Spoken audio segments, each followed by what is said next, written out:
Frankie Cartoscelli in studio with us for another segment here. Chris Watkins, what's the development we just were discussing there? Yeah, very interesting news here. Tom Brady has officially agreed to buy a minority share of the Las Vegas Raiders. His agreement has been submitted to the league and will now need the approval of the NFL. That is Albert Breer of the NFL Network that is reporting that. No word on whether or not that's going to include playing for them, but just a very interesting development. That's a clause. Brady has now bought into the Raiders ownership group. That's a clause in there for a while. Yeah. If you are going to play, you have to play. Honest question, I don't know that. Can he broadcast? Because I know he was allegedly going to go to Fox, right? It seems a little bit Fox like a said conflict that of interest. they're allowing it. Fox is? Yeah.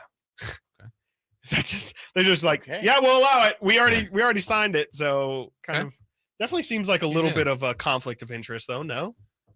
Yeah, I mean, I guess, but then Fox is like NFC mostly. I mean, we can do this with I think they're Shaq. Yeah, that was TNT. just popped my head. Right? Technically, yeah. I was like, we want to talk Kings. When he was an owner. Yeah, and then he was still broadcasting. Yeah, kind of. Yeah, not really broadcast. That's more of a TV analyst. Yeah, which in some sense you're more critical, not of the game action, like but it's like coaching and I don't know. And Shaq was probably unfairly favorable to the Kings, probably while he was an owner. When they were going through what they were going through. Yes, when they were going through what they were going through. Shaq would often come on and be like, "I'm telling you right now, Sacramento Kings 8 seed going to be an 8 seed this year.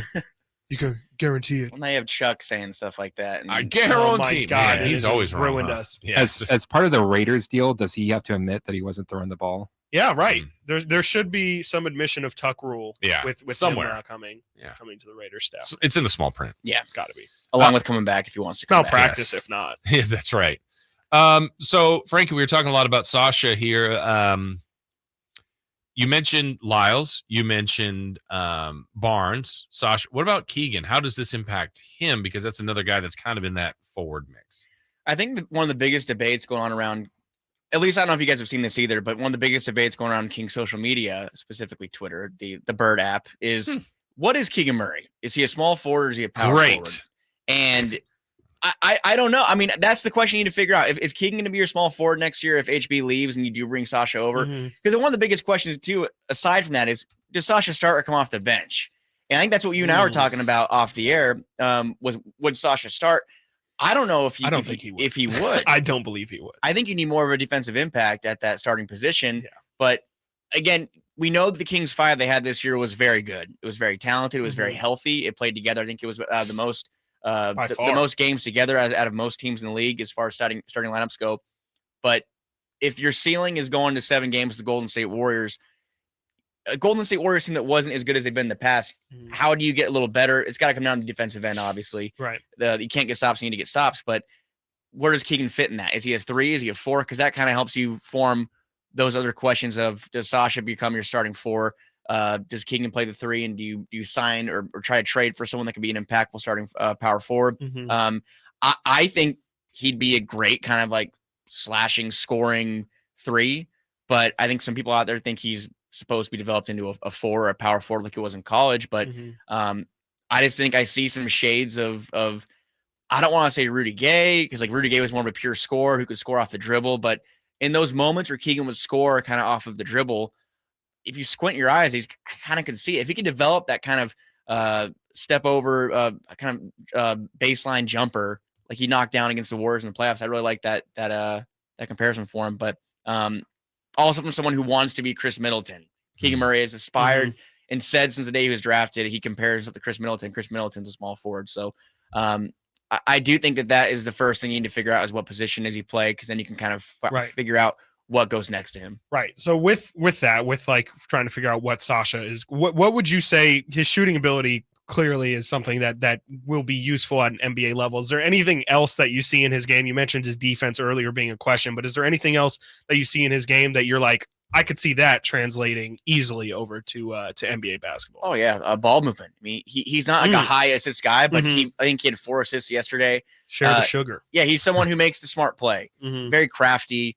Something you kind of see from Sabonis, just he looks like he has eyes in the back of his head. He sees everything that's going on. I think that would fit very well in the offense. And the Kings were a very good passing team last year. Adding more guys like that to the mix can only help. So that's something that really impressed me. I do think that he is a decent rebounder. I wouldn't say he's a great rebounder, but he's someone who can definitely crash the boards. And he's one of those guys that won't jump over people and grab the rebounds, but he's very strategic with the ways he can kind of work his arms and poke rebounds free and kind of find position that way. The athleticism isn't crazy. What do you think about his physicality? I'm just like, I like, do you feel like, because to me, that's where the rebounding will come in and just his, can he play the 4 is going to be mainly based off of, does he get pushed around by some of, the more bigger, more athletic NBA bodies? Do you feel like his physicality is something do you see physical? I haven't seen too much of his game. Do you see a level of physicality to his game? It's different. It's different watching EuroLeague compared to NBA. And that's going to be, again, the biggest question is physicality and defensive physicality are the two biggest things. Yeah. Speed. I mean, it's just, that's the difference. But he was getting in there getting physical, banging around for sure.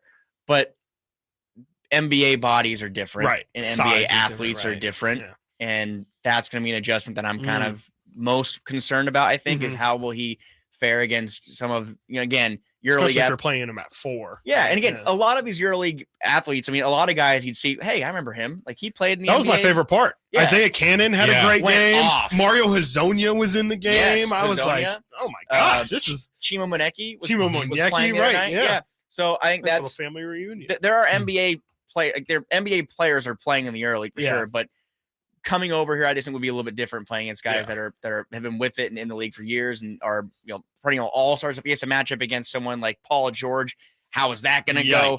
Yeah. That's just kind of the question I have. But he's someone I think from an offensive standpoint, I don't have any concerns with him. He's crafty, he's smart with the basketball. It's how can he defend at the NBA level? Didn't you also say, Frankie, he's actually now playing again? Like already? Isn't he have something else coming up? Yeah, I did not even know this until like a few minutes ago. I was about to come on and said, oh, yeah, they play like on Friday. The Greek playoffs begin. So sounds like we'll have more opportunities to watch him. And as someone who already has won Greek League MVP, they are the reigning Greek League champions. I mean, he's been there, done that, but just continuing to watch him play and watch him develop. And again, it kind of gives you an idea of where his head's at. He probably will not be able to sit down and make a decision until he gets through all of this, the playoffs and postseason. But I'm not expecting a decision anytime soon, personally. I could be wrong, but I think it'd be at least a little bit. One thing, too, I'm just thinking about him based on what I know Looney said it. I can't remember who else said it from the Warriors, but other people throughout the year said part of the trick of the Kings just, excuse me, it's a little quirk is that Fox and Sabonis are lefties. And, I mean, you get used to it a little bit over time, but that's weird. You'd have another lefty. Yeah, I mean, does that change the way it's that just teams approach you? I mean, it is different. It's very weird. It's very strange. It is weird. Is there any other lefties in the Kings? Those are the 3, right? Keegan's technically a lefty, if I'm not mistaken. And his brother shoots lefty. If they draft Kris. I have only, a few minutes, I guess. But have you guys had a chance to really dive into the draft yet? Or are you kind of waiting for that until June? I've dipped my toe in the water for sure. I've definitely... there's a couple guys that I'm monitoring because I'm just starting to turn the page from like the Sasha stuff. Okay, the playoff EuroLeague's done. Right. Today I was looking at mock drafts, and do you think that the Kris Murray projection, because a lot of mock drafts have Kris Murray as a projected pick, is that just people being lazy and just kind of throwing his name in there, saying, "Oh, they have Keegan"? Because I don't want to say I'm feeling that way because the Kings could use another guy like Kris Murray. They could use a guy like him who could. He's a guy who seems like he could bring physicality and someone who could rebound and is athletic. But would you do that with Keegan, with maybe Lyles, Sasha? Like now all of a sudden you have 19 forwards. So that's what I'm saying. It's like that kind of it clogs things up a little bit. Yeah, and you can argue that all those guys are more 4s than 3s. Yeah, which is just one of 3 or 4. Yeah. And I think that's where they have the flexibility because I don't think they'll do this. But some people have suggested, if you moved Keegan to the 3, like we kind of discussed, and even Sabonis to the 4 and get a 5, I just don't think they'll do that. But I think they have, if they found that player that they thought would help them, you could go that route. I think Sabonis' superpowers are at the 5. I do too. Yeah. I think positional versatility is something that they should look for in this offseason in general. Just getting guys that can play multiple positions, because to me, that was a you mentioned the Kings starting lineup played all of those minutes. I think a big reason why they played all of those minutes is because that was kind of the most, dynamic positionally that they could be.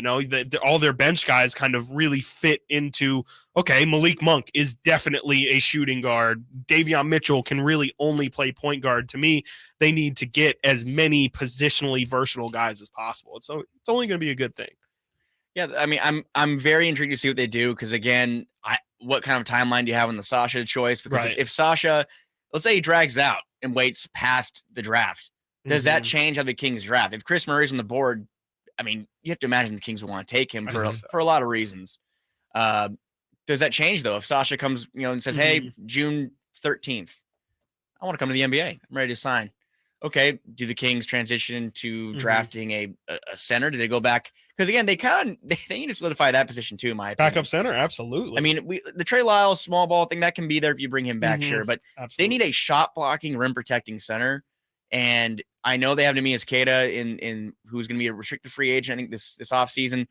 Do you want to bring him back and run him in that position? I would like to think the Kings want to bring in a more established player. But that's like one storyline I haven't seen talked about too much is they need a backup big. Because also if Sabonis misses any time, right, how are you going to survive? Because you can't imagine they're going to bring back Alex Len and throw Alex Len out there for, if Sabonis misses 15 games, Alex Len's going to be your starting center. Doesn't even have to miss games. I mean, Sabonis was playing plenty of minutes in those playoff games and still probably could have used somebody else out there. So I think I'm right there with you. I think backup center to me, I think it's because of the Harrison Barnes looming decision that we talk so much about the forwards and how we're going to fill that spot. But I'm right there. I think, in my opinion, the most pressing thing that this team needs to address is the thing that they should have addressed at last trade deadline. They need a backup center or a backup.